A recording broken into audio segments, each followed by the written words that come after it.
I'm going to turn my attention now to Luke 21:25, where Jesus gives us some more warnings, and this time about the sea and the waves roaring. And what causes the seas and the waves to roar like we see in the scripture? Well, massive storms, different disturbances in the atmosphere. So, first of all, let's read exactly what Jesus said. And there shall be signs in the sun and the moon and the stars, and upon the earth distress of nations with perplexity, the sea and the waves roaring. So, people are going to be in upheaval because of what we see from the water. The waves and the sea tossing and turning, as we see an example of in this slide. But now, let me bring you to something that I've been warning you about, and that has to do with the El Nino.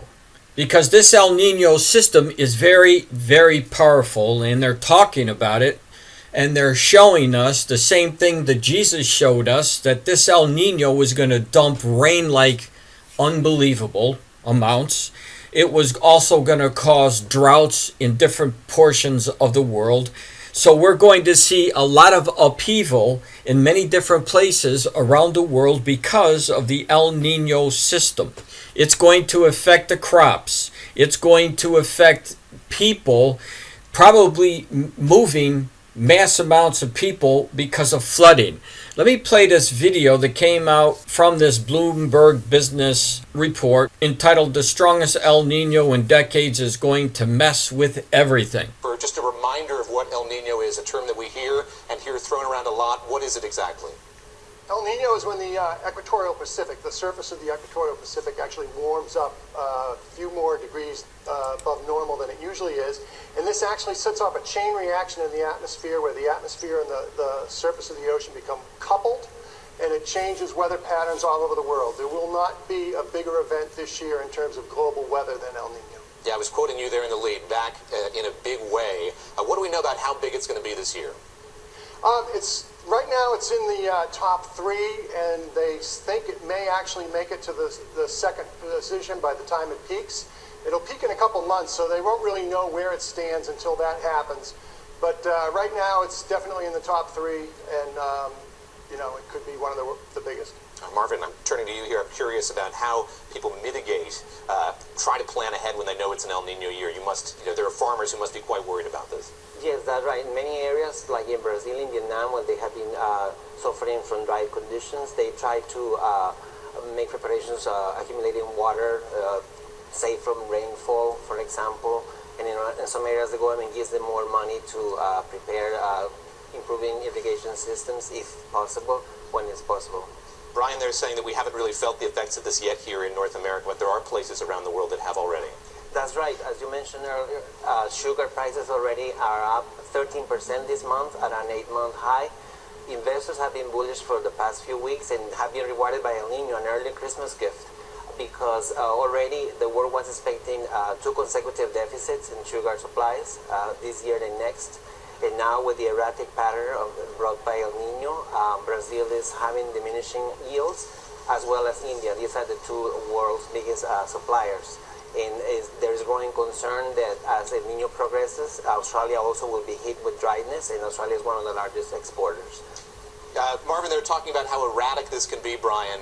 I'm curious the degree to which forecasters can predict what these El Nino phenomena are going to be like.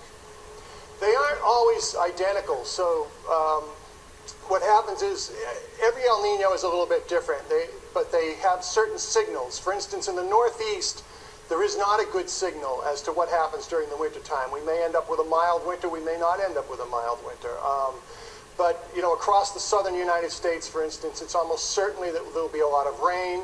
Across the northern tier states, it may be a milder winter, which will have an impact on some energy markets. You talked to somebody at NCAR there in Boulder, Colorado, a federal worker there who works on forecasting, who said that with enough notice, with enough effort, El Nino can be managed. How do you manage something like this?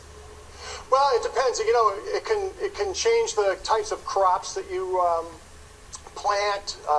You can make room in reservoirs to collect the extra rain. For instance, a lot of rain is going to fall in Southern California. They may get some rain in Northern California. Most of their reservoirs are in Northern California, which is in now, that state's in its 4th year of drought. So if you make room in the reservoirs to collect all that rain, you may be able to grab some of it and hold on to it until you need it in the summertime. Marvin, just to piggyback on what he's saying there, have farmers gotten better at reacting to this, at preparing for when there's going to be an El Nino year? As much as they can. For example, in the cocoa market, we had the largest producers, Ivory Coast and Ghana, are relatively poor countries, and there's only so much they can do. Already the world is dealing with a deficit in cocoa supplies, and this is raising costs for companies like Hershey and Mars. For example, in Ghana is said to have the driest growing period for the cocoa in 35 years. And this is increasing concern. The supplies will be reduced as we progress into next year. Chocolate demand has continued. That's not subsided. It's not subsided. Once you try, you never go back. Yeah.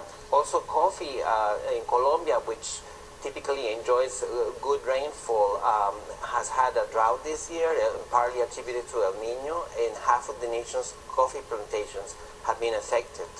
And this could increase the price eventually for companies like Starbucks, which prefers the coffees grown in the country.